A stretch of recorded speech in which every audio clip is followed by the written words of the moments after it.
Alrighty, hello everyone, I am Sean Sunday, your Arkenforge Community Manager, and today I'm going to show you how to take an open-legged mini like this and block it out so that your infrared touch sensor will register it as a single mini better. So what you're going to need to do this is some foam clay. You can get this in all kinds of bags. I got a big bag for multiple projects. You can get it in little tubs and everything. I will link a few of these in the article so that you can go check out the different brands and decide which one you want. But it's a really nice and easy procedure. So I recommend doing this before you paint your mini. I haven't experimented with what the adhesive and the moisture in the foam clay will do to your paint jobs yet.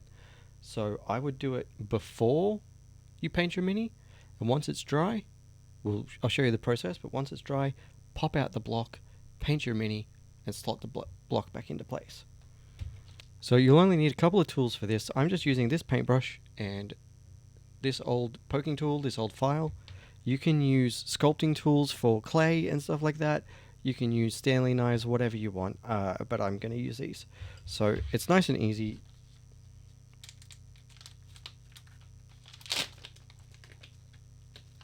Just take a little bit of your wet foam clay, wad it up, and start pressing it into your mini.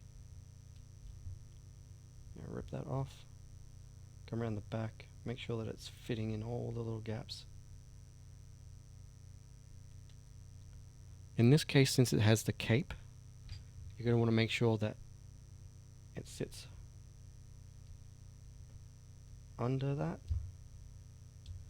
and then just make sure that you compact it.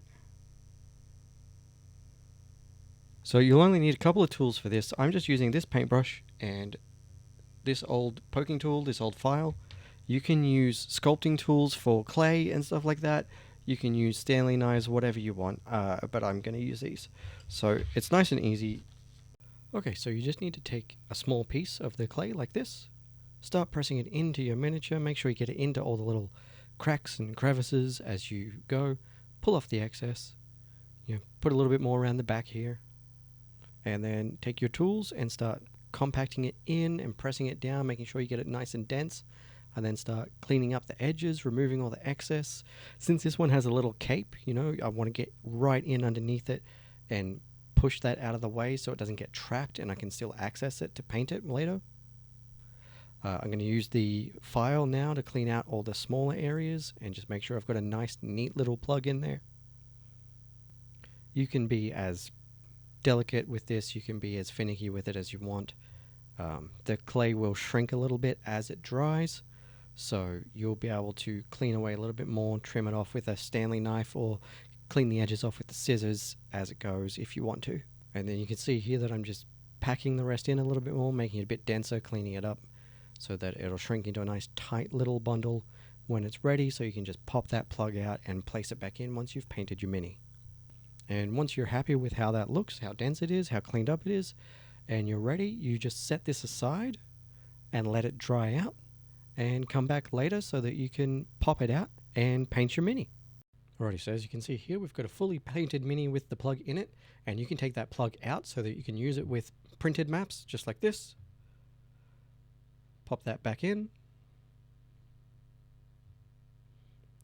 And there you go, mini's ready to go to use with infrared touch, with better blocking and better sensitivity. Thanks for watching.